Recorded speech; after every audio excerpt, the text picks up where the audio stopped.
Ahora, Pastor Bohr, nos gustaría que usted pudiese darnos un contexto en el tema, una breve introducción a esta inquietud. ¿Y yo qué hago en este momento? ¿Cuál es mi rol en este tiempo que estamos viviendo? El tiempo es suyo, Pastor. Gracias. Es una época de la historia cuando realmente vale la pena vivir. Obviamente estamos en una crisis global. Estoy aquí en mi casa en California. Los únicos lugares donde puedo ir es al supermercado de vez en cuando. Y también a donde estamos transmitiendo el culto y la escuela sabática desde nuestro estudio. Empezamos el sábado pasado y continuamos hoy, este sábado. En realidad son tiempos tormentosos, mucha gente tiene pánico, mucha gente está asustada. Muchos en la iglesia se están preguntando si esta es la recta final. En realidad, el lugar en la Biblia a donde más claramente podemos discernir a dónde estamos está, creo yo, en Mateo 24, y voy a leer los versículos, Mateo 24 y los versículos 6 al 8. Yo sé que los que están escuchando y viendo han leído muchas veces este pasaje. Dice lo siguiente: oiréis de guerras y rumores de guerras. Mirad que no os turbéis, porque es necesario que todo esto acontezca, pero aún no es el fin. Se levantará nación contra nación y reino contra reino, y habrá pestes, hambres y terremotos en diferentes lugares, pero todo esto es solo principio de dolores. Ahora, lo interesante es la palabra pestes aquí. Es una palabra no común en el Nuevo Testamento. En realidad aparece en un solo otro lugar, en el libro de Hechos, a donde se le acusó al apóstol Pablo de ser pestilente, porque su doctrina se estaba esparciendo por todo el mundo de aquella época. Así que la palabra pestes es una palabra que significa una enfermedad infecciosa que se riega, como estamos viendo con el virus ahora. Ahora, la pregunta clave es: ¿qué debemos estar haciendo nosotros en este tiempo? Lo que debemos estar haciendo, en realidad, es estudiando la palabra, orando más que nunca y también testificando. Dios nos ha dado medios por los cuales podamos testificar aun si no salimos a la calle. Podemos testificar por social media. Nuestro ministerio puede testificar desde el estudio. Debemos aprovechar cada oportunidad para presentar nuestro mensaje especial, que la gente pueda entender qué es lo que está pasando y a dónde está llevando todo esto. Y yo creo que este es el tema que queremos tratar el día de hoy. Y vamos ahora con GYC Español en Estados Unidos, de parte de Cristian Moscoso, quien es su presidente. Adelante, Cristian. Hola, saludos, Pastor Bohr, saludos, Pastor Israel Ramos, de Bepaño, Dios me lo bendiga. La pregunta de nosotros es que sabemos que la hermana White dijo que Jesús podía venir en el año 1888. Si es así, por favor, ¿puede explicar Apocalipsis capítulo 13 y el versículo 3 y la herida mortal? Pastor Bohr, esa pregunta es para usted. Adelante. Bueno, es una excelente pregunta. En realidad tiene que ver con dos diferentes eventos. El primer evento, Apocalipsis 13 y el versículo 3, está hablando de la herida mortal que recibió el papado en 1798, cuando Francia se levantó para suministrarle la herida mortal. Y también habla allí del sanamiento de la herida, porque dice que la herida de su muerte fue sanada y todo el mundo se maravilló en pos de la bestia. Y en realidad estamos viendo ahora el proceso del sanamiento, va muy vigente. 1888, la hermana White sí dijo que Cristo podría haber venido antes de 1888 si el pueblo hubiera estado preparado. Pero lamentablemente la iglesia en general rechazó el mensaje de 1888, el mensaje del cual hablaba Israel sobre la justificación por la fe, y por eso la hermana White dice que estamos ahora vagando en el desierto, como Israel le tocó vagar 40 años en el desierto. Ahora, hay una discusión en la iglesia de si nosotros podemos apresurar la segunda venida. O sea, que si Dios corre la fecha, si Dios puede correr la fecha de la segunda venida antes o después. En realidad, yo creo que no es que Dios corra la fecha, porque Dios tiene una fecha precisa en su calendario para la segunda venida de Jesús. Lo único es que Dios colocó esa fecha de acuerdo a cuando Él sabía que su iglesia iba a estar lista. Es decir, Dios no colocó una fecha y dijo, bueno, el pueblo no está listo, así que voy a correr la fecha un poco, y todavía no están listos, así que vamos a correr la fecha un poco más. Dios tiene una fecha que Él puso de acuerdo a cuando Él sabía que su iglesia estaba lista. Así que lo que Dios está esperando ahora no son más señales en el sol, la luna y las estrellas y otras señales. Dios está esperando a un pueblo. Está esperando que su pueblo se despierte de su letargo, que se consagre al Señor y que su único objetivo sea proclamar el mensaje de la verdad presente al mundo, para que entonces podamos llegar a la terminación de la obra. Así que podemos seguir avanzando. Vamos entonces con GYC Panamá, en la representación de Pedro González. Pedro, ¿estás allí? Saludos desde Panamá, República de Panamá. Bendiciones a todos. Nos sentimos contentos de participar en este momento. Algunas preguntas surgieron y son las siguientes. El espíritu de profecía nos indica que habrá una resurrección previa a la venida de Jesús. ¿Quiénes resucitarán en ese momento y cuál será el propósito? Adelante, Pastor Bohr. Una excelente pregunta, y me alegro de que hay más tiempo para exponer la respuesta, porque en realidad es un poco complejo el asunto. Adelante, Pastor. Hay una resurrección especial, también se conoce como la resurrección parcial. Se menciona en Daniel 12 y el versículo 2. Y también la hermana White lo amplía en el Conflicto de los Siglos, página 693 a la página 697. Ahí la hermana White expone la cronología de los eventos desde el momento cuando Dios libra a su pueblo al final del tiempo de angustia hasta la resurrección general, ya cuando Cristo llega acá. Ahora, ¿qué es la resurrección especial? La resurrección especial ocurre antes que Jesús comience su segunda venida. Cuando Él deja oír su voz y libra a su pueblo que está por sufrir el decreto de muerte, en ese momento Dios va a resucitar a los que murieron en la fe del tercer ángel, es decir, los que vivieron en la época cuando se estaba proclamando el mensaje del tercer ángel. También resucitará un grupo de impíos en ese tiempo, los que traspasaron a Jesús y también los peores enemigos de la verdad. Y entonces esos dos grupos, los que murieron en la fe del mensaje del tercer ángel, los que traspasaron a Jesús y los peores enemigos de la verdad, junto con los vivos que pasaron por el tiempo de angustia, que no murieron, todos esos van a contemplar la segunda venida de Jesús de comienzo a fin. Es decir, van a ver toda la segunda venida de Jesús de comienzo a fin. Luego, el Señor Jesucristo desciende del cielo. Tú puedes ver esto en el Conflicto de los Siglos.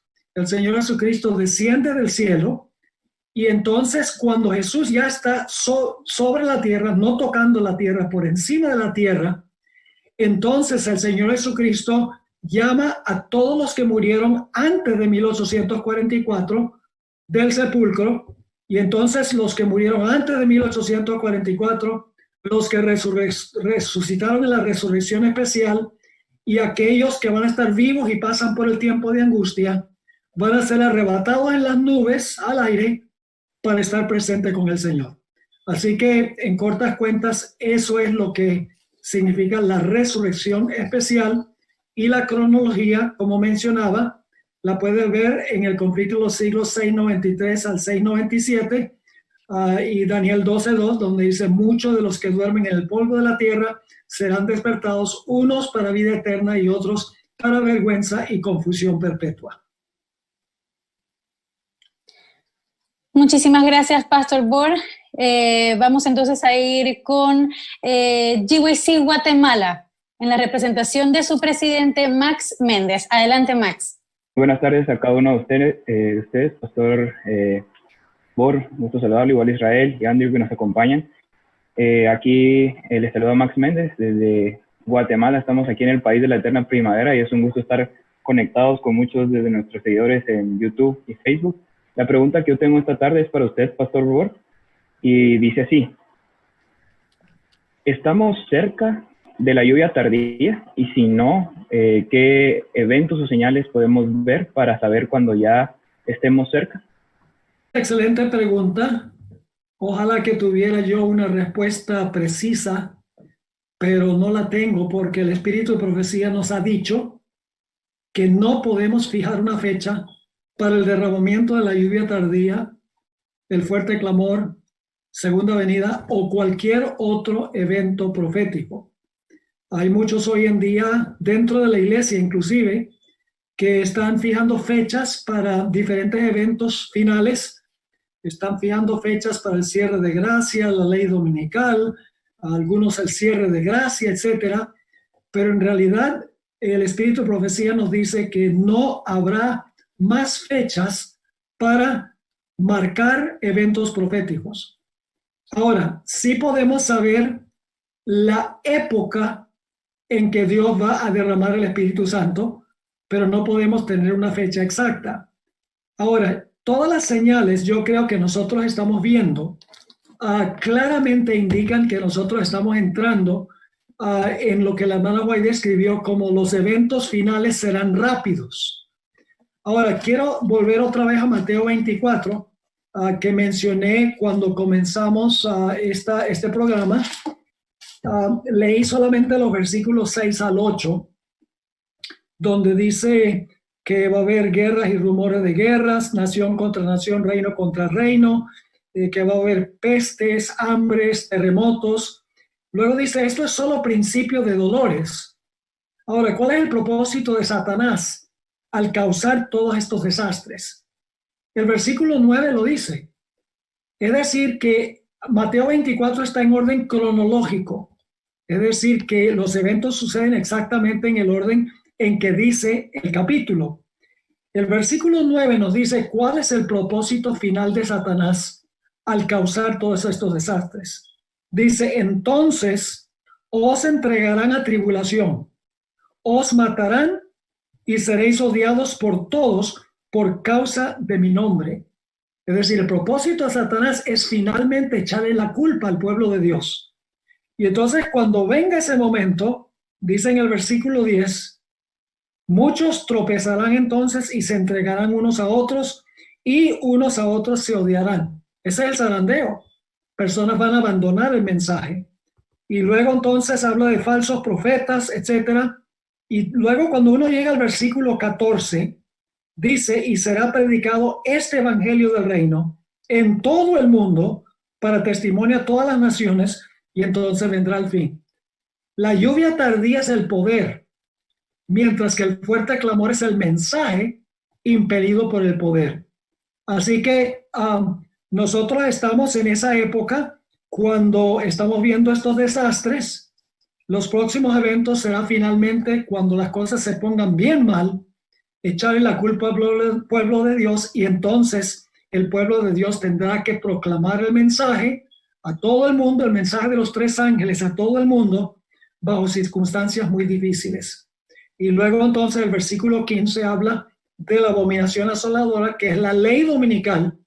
Entonces después de eso viene el tiempo de angustia, la huida, etc. Así que ahorita nosotros estamos hacia el final del versículo 8 de Mateo, el capítulo 24. Ahora, ¿qué debemos hacer? Debemos prepararnos para recibir la lluvia tardía. Significa hacer una consagración completa y total al Señor Jesús. Todo lo que somos, todo lo que tenemos, ponerlo en el altar del sacrificio con el único motivo de esparcir el mensaje que Dios ha dado a la Iglesia Adventista para proclamar en este tiempo. Tengo una pregunta, me está llegando una pregunta bastante interesante que dice, para el Pastor Bor, dice, Pastor Bor, una pregunta en el contexto. El mundo vive en una pandemia por el COVID-19, en ese contexto en que el Vaticano está promoviendo una unidad de religiones y Estados Unidos promueve un día de adoración que es el domingo.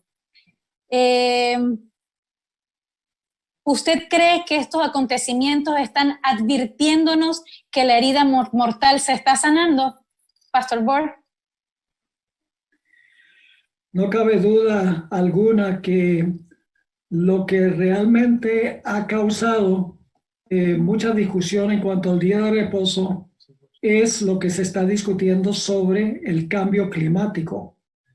Es decir, el cambio climático, según dicen, es culpable de todos los males que están causando, que están sucediendo en el mundo. Ahora, detrás de esto hay una estrategia. La estrategia es decir que se necesita un día a la semana para darle al medio ambiente descanso. También para darle a los que están trabajando incansablemente toda la semana un día de descanso. Para darle a la familia un día en que puedan reunirse para reconectarse uno con el otro. Es decir, detrás del asunto del cambio climático y la necesidad de un día de reposo para el planeta, para las familias y para los trabajadores, está la idea de que el domingo sea ese día específicamente. O sea que detrás de esto está la necesidad de guardar el domingo como día de reposo. Eso ha sido dicho por el Papa. Esta mañana en mi sermón leí varias citas de protestantes aquí en los Estados Unidos de los últimos días, última semana, donde ellos dicen que esta pandemia ha venido porque nosotros no hemos estado guardando el día de reposo que para ellos es el domingo. Así que ciertamente hay una conexión entre el movimiento del cambio climático y la necesidad de observar el domingo como día de reposo. Pastor Bohr, quisiéramos saber su opinión con respecto a este mismo tema que estábamos conversando con el pastor Israel. ¿Debemos tomar este consejo de salir de las ciudades de manera literal? Y otra de las preguntas ¿es necesario esperar que se promueva o se promulgue la ley dominical para entonces tomar acción de salir de las ciudades? Pastor Bohr. Según el espíritu de profecía, siempre ha sido mejor vivir en el campo. Es decir, que ni siquiera hay que esperar que venga la ley dominical. Si se abre la oportunidad, y la hermana White dice que Dios demostrará claramente cuál es el lugar donde quiere que nos ubiquemos. Si surge la oportunidad, lo mejor es ir al campo. Pero también Elena White dice que hay ciertas pautas que cumplir para mudarse al campo. Hay que saber vivir en el campo. Hay que tener fuente de agua propia. Hay que tener un buen terreno para poder plantar y que no esté tan lejos de los centros poblados para que se pueda ir a testificar a ellos. Ahora, quiero mencionar un asunto sobre la salida final de las grandes ciudades y las ciudades más pequeñas. La hermana White tiene un par de citas en el tomo 5 de los testimonios, donde ella dice claramente que cuando ya por ley se proclame una ley dominical en los Estados Unidos, ese es el momento para salir de las grandes ciudades, preparativo para salir de las ciudades más pequeñas, al campo. Claro, si podemos salir antes de eso, mucho mejor, porque en ese tiempo va a ser más difícil. Pero es la última oportunidad cuando se proclame ya por ley, cuando el Congreso proclame por ley el domingo como día de reposo. Ella dice que en ese momento es el momento de salir de las grandes ciudades, preparativo para salir de las más pequeñas y entonces irse al campo. Pero ese ya es el último paso. Pastor Bohr, nos gustaría que usted pudiese cerrar este programa especial con un llamado a la Iglesia Adventista en general, incluyendo jóvenes, adultos, incluso niños, un mensaje en general que nos pueda terminar de colocar en el contexto sobre nuestra misión y nuestra labor en estos tiempos. Muy bien, una buena oportunidad para dar un consejo. En medio de esta epidemia hay un punto que ha sido una bendición, y es que hemos tenido que tomar tiempo para quedarnos en la casa para reflexionar, pensar, orar más, estudiar la palabra de Dios de una forma más consecuente. En realidad, como decimos en inglés, tiene un silver lining, es decir, tiene un lado positivo, y es que hemos podido dedicar tiempo para reflexionar y pensar que no hubiera sucedido si nos hubiéramos mantenido en la rutina. Yo sé personalmente, tenía varios viajes, un viaje a Ucrania, tenía otro viaje a Mountain View aquí en California, en varios sitios que me ha tocado cancelar o postergar. Y uno podría pensar, bueno, ¿por qué razón es que Dios cerró la puerta para no ir a esos lugares? Bueno, ha sido para mí la oportunidad de dedicar más tiempo a mi esposa, al ministerio, a escribir, a estudiar. Lo importante es que nos mantengamos ocupados en las cosas del Señor y alimentemos nuestro corazón, nuestra mente con la palabra de Dios, porque vienen tiempos muy, muy difíciles cuando no podemos hacer lo que estamos haciendo ahora en este tiempo de dificultad. Así que mi mensaje para los adultos, los jóvenes, los niños, es que estamos viviendo en los últimos momentos de la historia de este mundo. Estoy convencido de eso, y que debemos consagrar nuestra vida al Señor, a la misión de la iglesia, al mensaje de la iglesia, para alcanzar de toda forma posible a los que son sinceros de corazón, están buscando la verdad, y orar para que Dios les ayude a conseguir el contacto donde ellos puedan disfrutar paz y tranquilidad en este tiempo de angustia. Antes de despedirnos, yo quisiera que Pastor Bohr se encuentra aún presente. Nos gustaría que pudiese despedirnos en oración, así como iniciamos este programa con una oración. Queremos sellar este programa con una oración. Pastor Bohr, ¿se encuentra allí? Padre Celestial, venimos ante tu trono con reverencia, con humildad, reconociendo que en nosotros mismos no hay poder, en nosotros mismos nada podemos hacer. Pero por eso venimos a ti, porque sabemos que tú todo lo puedes hacer. Te ruego, Señor, que acompañes a aquellas personas que están angustiadas, que están llenas de pánico. Te ruego, Señor, que tú les des tu paz. También bendice a aquellos que han recibido la verdad presente. Despiértanos, Señor, y ayúdanos a proclamar este mensaje tanto por palabra como por vida, porque estamos viendo cosas que indican que estamos en el umbral de los eventos finales. Así que bendice a GYC. Te doy gracias por esta gran organización que tú has levantado para este tiempo. Bendice a cada joven, a cada dama, que puedan ser usados en tu mano para esparcir este maravilloso y bello mensaje que tú nos has concedido. Nos encomendamos en tus manos, pidiendo tu continuada presencia y bendición. En el nombre precioso de Cristo nuestro Salvador te lo pedimos. Amén.